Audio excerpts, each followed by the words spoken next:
that there is such a positive feedback between our research and our teaching for sharing knowledge, generating new knowledge, and also training the next generation who will be able to share and add yet more new knowledge to mathematics.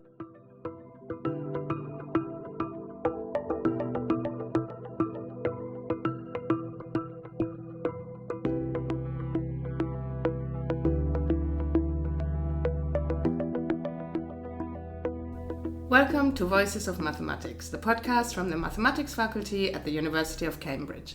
I'm Marianne Freiberger. And I'm Julia Hawkins, and we're both from the Communications, Outreach and Engagement team here at the Maths faculty.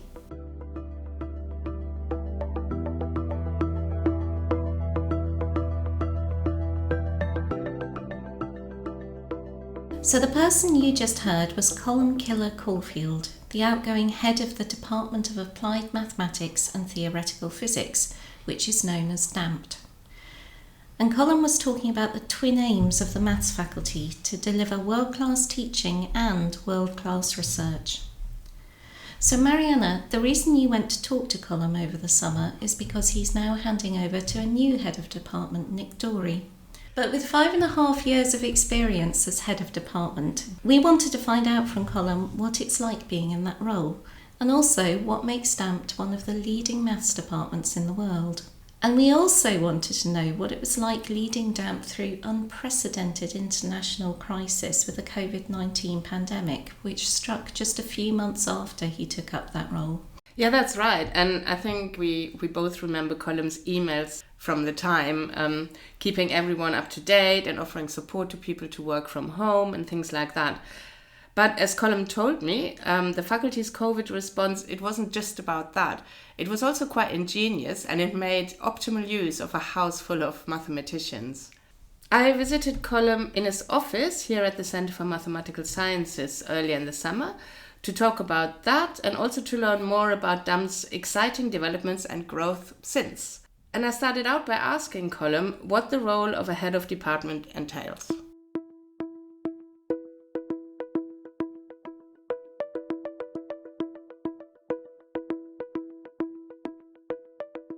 Well, the head of department of such a department as DAMTP has many different roles.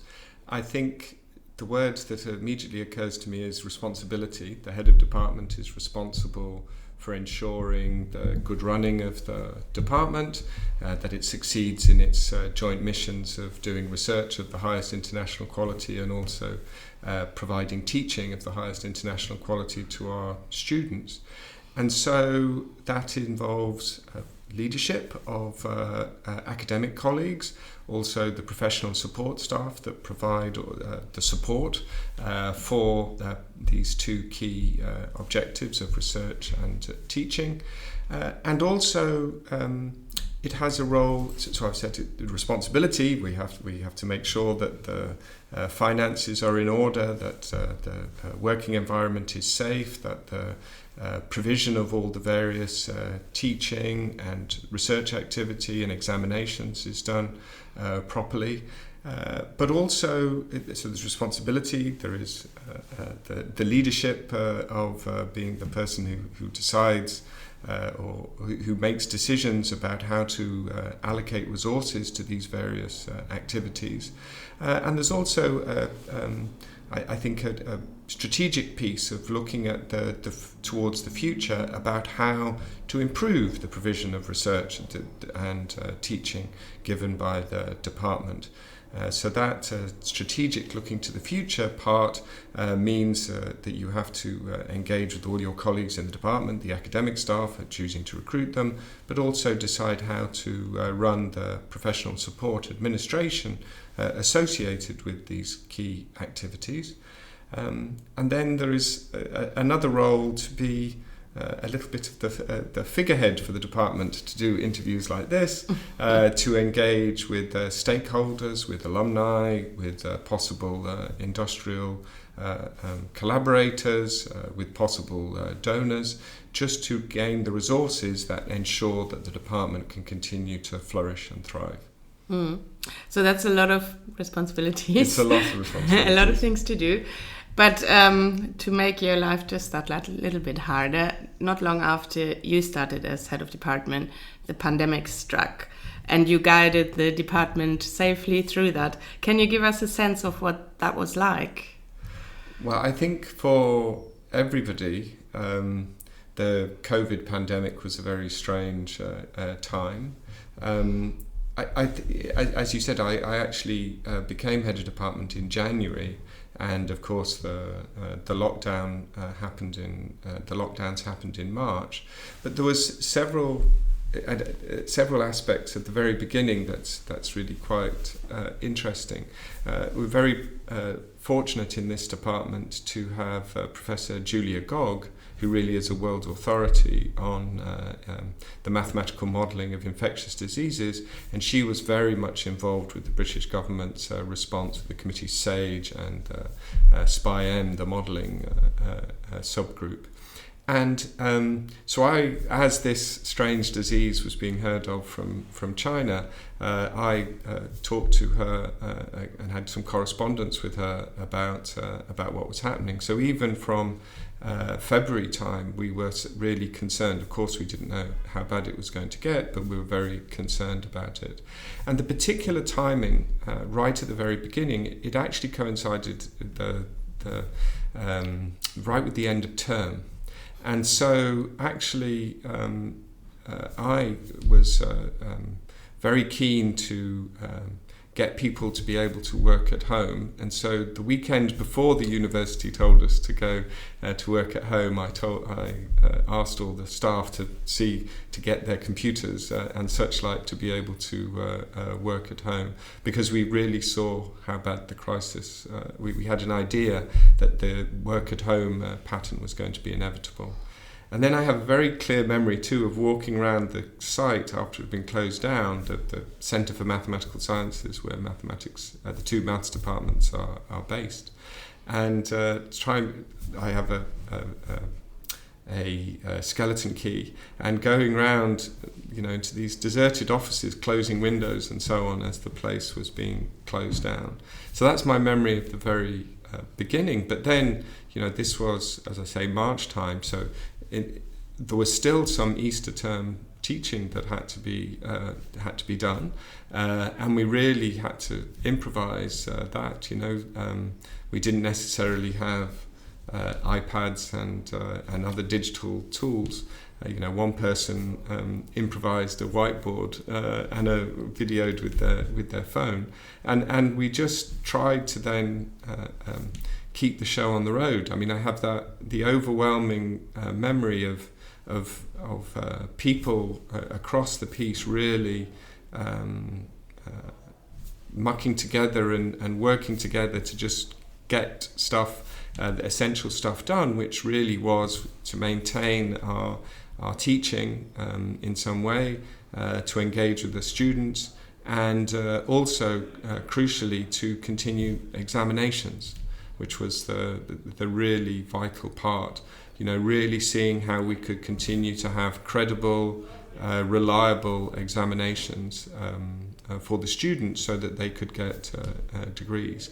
And so then over the period, I was fortunate to have a nice house with a decent garden, but I just remember these very, very long days of these newfangled meetings on Zoom and Teams, just discussing trying to work out a way with colleagues how to do it, how to continue to provide our teaching and research. And there was a really wonderful aspect of a kind of triumvirate. There were many people who worked, but particularly the aspect of very close cooperation with the head of the Department of Pure Maths and Mathematical Statistics and the chair of the faculty board, because for things like examinations and so on, those were really key components about how we did things. And we would regularly have these conversations to make things happen. This was James Norris was the head of DIPAMS at the time, and Andrew Thompson, a professor in the pure maths in DIPAMS, also was the chair of the faculty board. And we would have these discussions, and then with other colleagues just see how we could make make things work. And it was really, really stressful, but it was also a wonderful aspect of teamwork that was really trying to ensure that our students had as good an education as possible, and also had the best possible, most credible examinations. We worked really hard to have rigorous examinations. We actually, in the September of 2020, we did an in-person exam for people who wanted to improve their carried over grade. You were given your second year mark would qualify for your part 2 mark, but then we also gave them an opportunity to have a full closed book rigorous part 2 exam if they wished to try and improve their grades, and I was very pleased that some people did. And similarly in 21 we actually also managed to do an in-person examination. It was so important to us to retain credible, rigorous credentials for our students, that they would graduate with proving that they had done well in a trustable examination. And then we continued to do the teaching. And then as we learnt, I mean, the particularly 2020, of course, travel wasn't possible. There was the first lockdown, but then we reopened there was the reopen in the summer, and then a lockdown again. And it was really, I personally have a memory that the Lent term of 2021 was between Christmas and Easter on 2021 was the really difficult period. There had been the Christmas lockdown, and then there was a very high fatalities and very worrying circumstance in 2021. But still, we were keeping the show on the road of managing to provide teaching for the students with Zoom sessions and writing lecture notes on iPads and so on.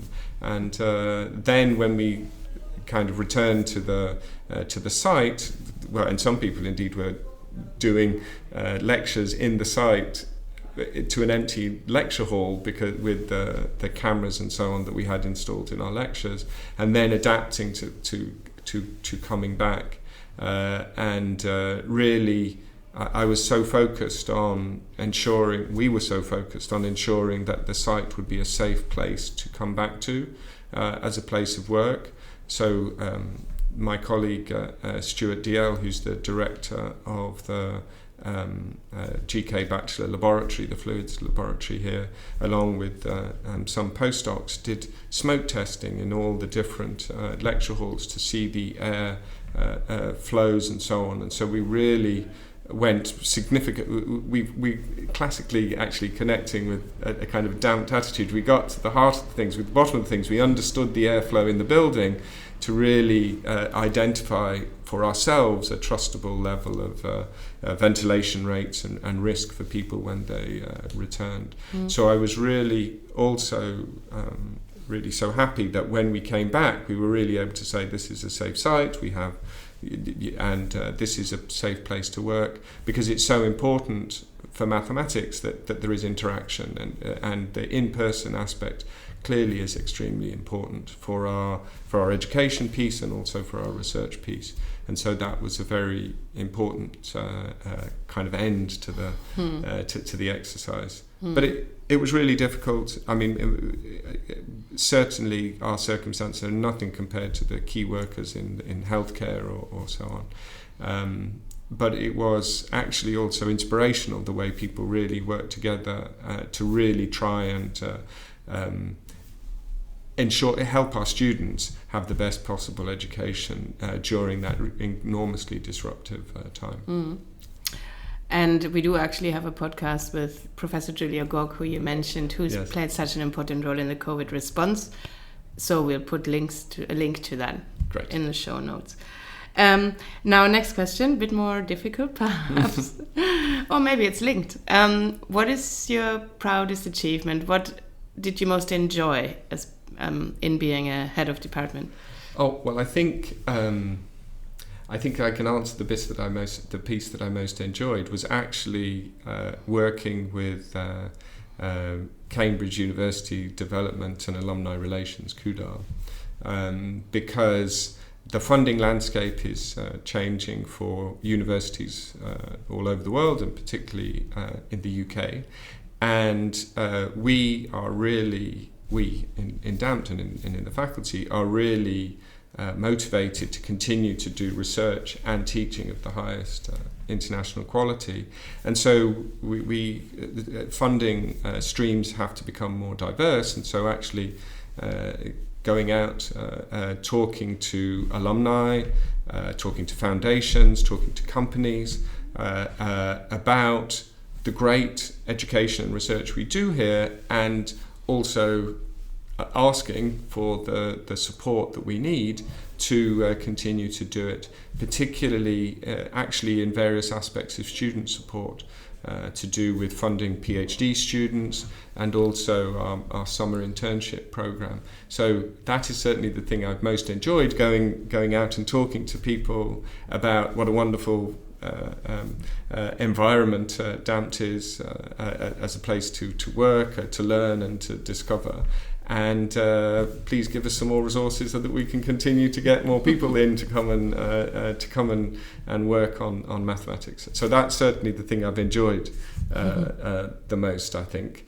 I think what I have found it very difficult to think about what I'm proud of. I've been doing this for 5.5 years now, and my term is coming to an end. So naturally, I have thought about my what's happened. I think there are two things that I'm proud of. One is the way we all as a team work together to get through the COVID, and the way our priorities emerged to be focused on the students.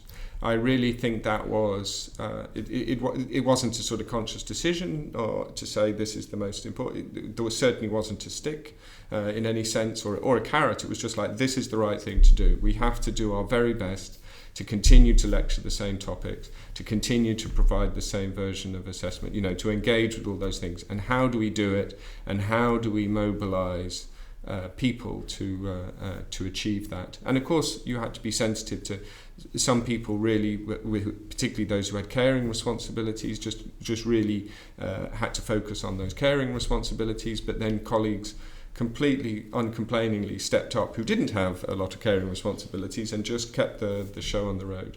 So that's one aspect.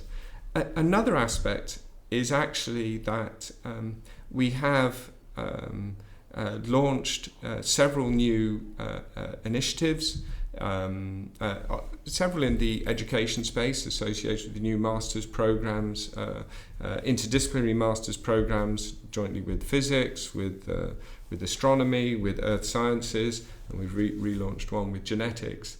And through that, we've had the opportunity, and other reasons as well, to recruit a large number of really outstanding new colleagues at different career stages. And I actually think these injection of new blood with diverse backgrounds into the academic staff working on really incredibly exciting new fields is something that I am really pleased about. I think we have managed to attract some, at different career stages and from different backgrounds, some really outstanding people, and so they are likely to feed into the future success very likely to feed into the future success. It's the classic thing I was once advised by my father: always hire somebody smarter than you. And in these job recruitments, it's just like I am so impressed with these people, and it's like, thank goodness I wasn't looking for a job at the same time. And so what is it then that makes DAMT one of the leading maths departments in the world that has the power to attract, for example, like really good mathematicians? I really think DAMT is a unique place. It is a place where there is a kind of unifying philosophy of our approach to research, to mathematics, that goes across all the different departments, groups or research areas, which are incredibly diverse, from theoretical cosmology, applied and computational analysis. We've already sort of mentioned, the mathematics of health and life. Very, very different apparent topic areas, but I think the philosophy is the same. I think there is the idea that one is interested in complex systems, but there is an incredible power to use mathematics and a philosophy of idealization or approximation, or identifying the dominant fundamental thing, aspect of the problem that you're looking at, and then using mathematics, rigorous mathematics, to actually gain insight into that problem. So though it says on the tin we're applied mathematics and theoretical physics, there is actually a real focus on getting to the fundamental why of how things work, of whatever the system is, and a fundamental and I use the word rigorous, meaning in the mathematical sense, to actually really be able to trust your conclusions from using the best mathematics. Now, that mathematics is increasingly not pen and paper, but is involving computation, which adds a whole further, for many people, which adds a whole further level of needing to be confident in your algorithm and your approximations and your conclusions that you're drawing from those calculations. But I think it's that overarching view that you want to understand you want to apply your mathematics to physics or to other parts of the natural world. You want to understand some problem, but to do that, you really want to have a why answer rather than a how answer. You want to really understand how things work, yes, but you want to understand the dominant processes that are leading to that answer, because only then are you able to trustably extrapolate or draw inferences or generalize your approach. And so I think that is the fact, that is the philosophical approach. And then I think there is also an aspect that is in our culture that we are really always interested in an application. So my own personal research area, fluid mechanics, we have a long-standing tradition in fluid mechanics dating back to George Batchelor, but we want to understand these phenomena in different aspects of fluid flow, and we believe that using applied mathematics is the best way to understand the dominant processes. And a similar thing happens in the colleagues in theoretical physics, in quantum information, in high energy physics, in, as I already mentioned, cosmology, and the applied and computational analysis group.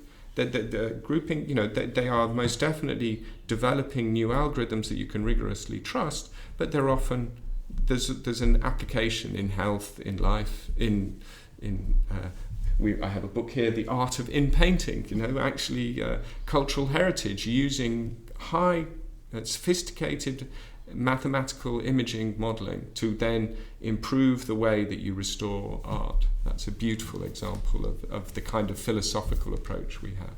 Mm. And what about teaching? So you've already explained how important it is, for example, during the COVID response. But generally, how important is it for the standing and role of Cambridge in the world, in the country? Oh, I think the teaching is critically important and is absolutely right at the very heart of our mission.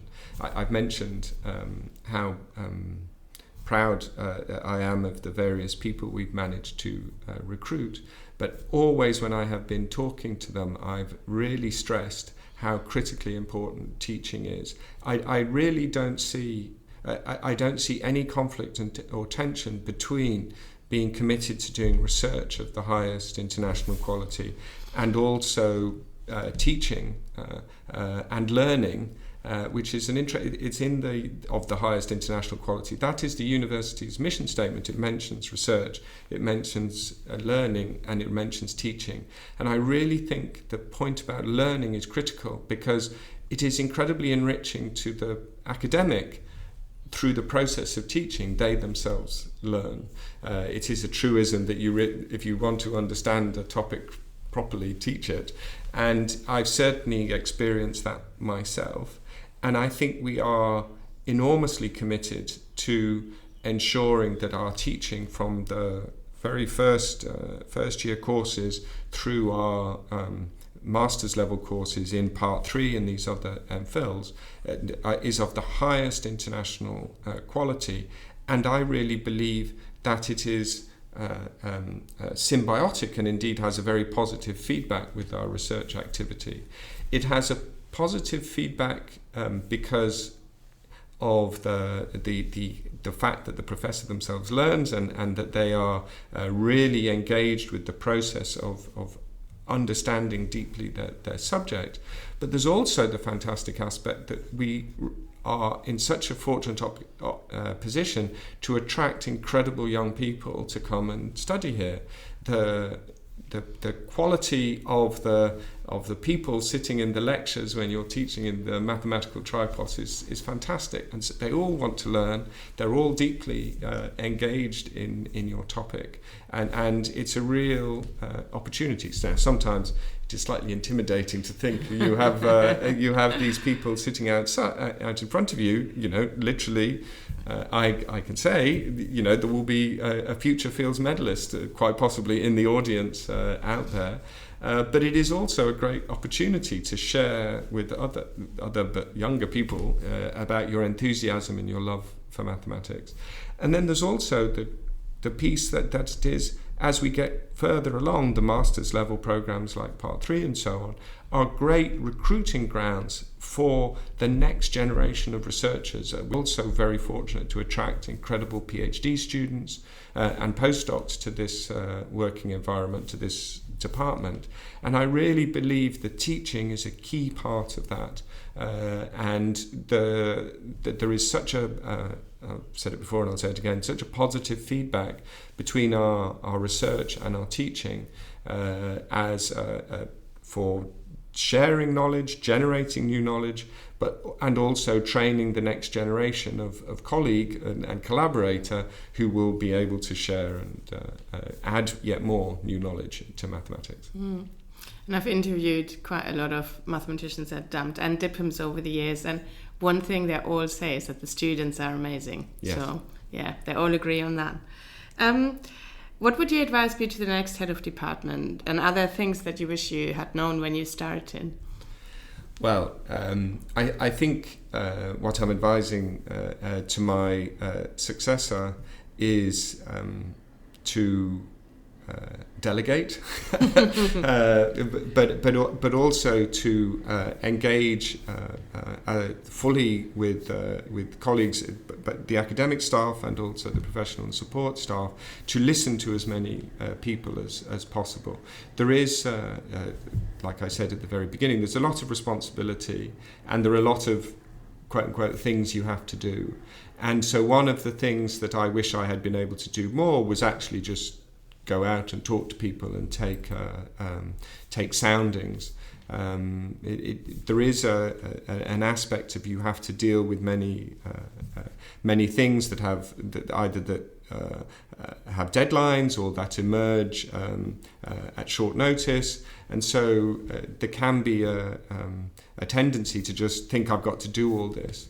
But a really important part is to understand and communicate with your colleagues about what their concerns are and what their new ideas are, because then that is really helping the whole organisation, the department, to continue to thrive. So through the process of delegation, it will give them more of a chance of consultation, of listening and engaging with people, and I think that is something that I would seriously advise him to do. I guess the second part about what I wish I had known, one thing I wish I had known was quite how many letters of recommendation the head of department has to write. It really is quite startling, the number of letters of recommendation. Who are they for?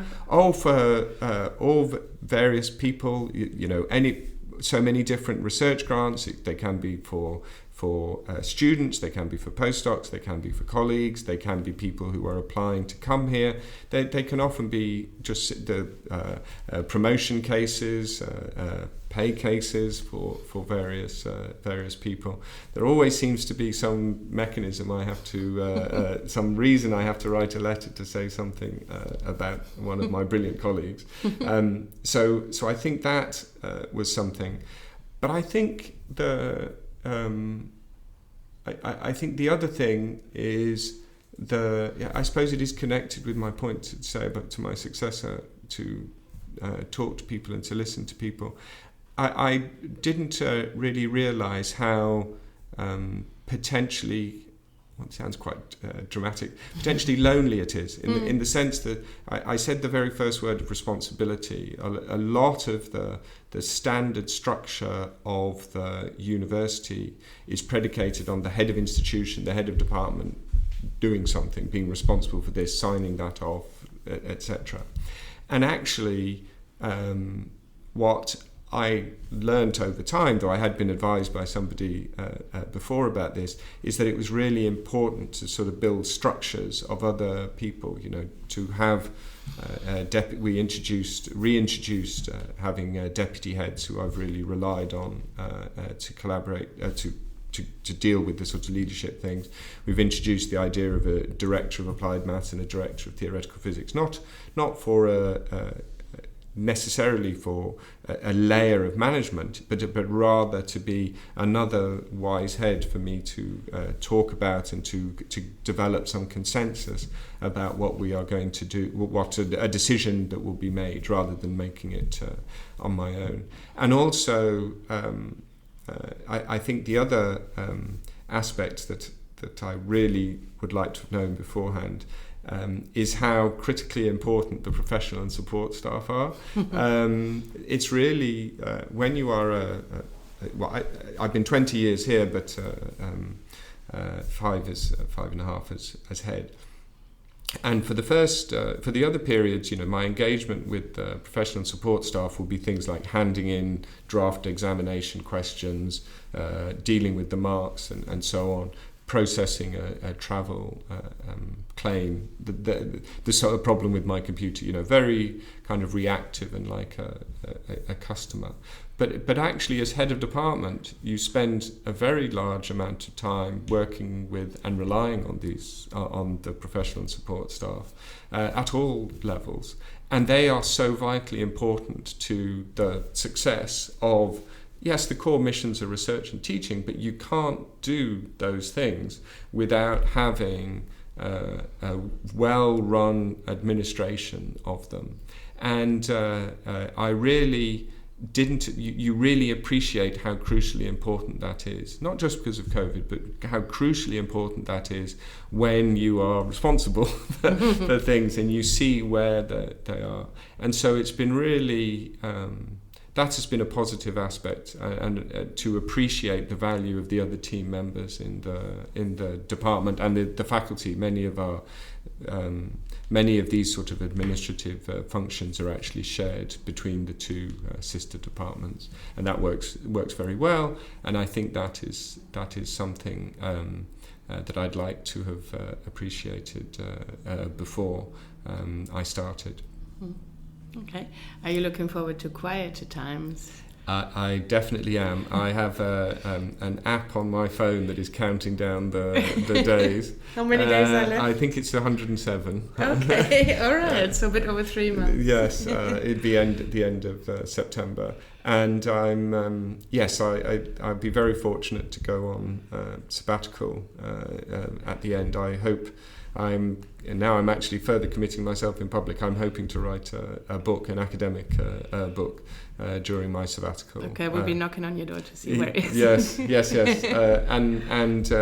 And actually to manage to re-engage more with the with my research interests. I have been fortunate over the period to have some very good students and some very good postdocs collaborate with me, but those poor people are effectively have done all the work, and I've just talked to them on a Friday morning.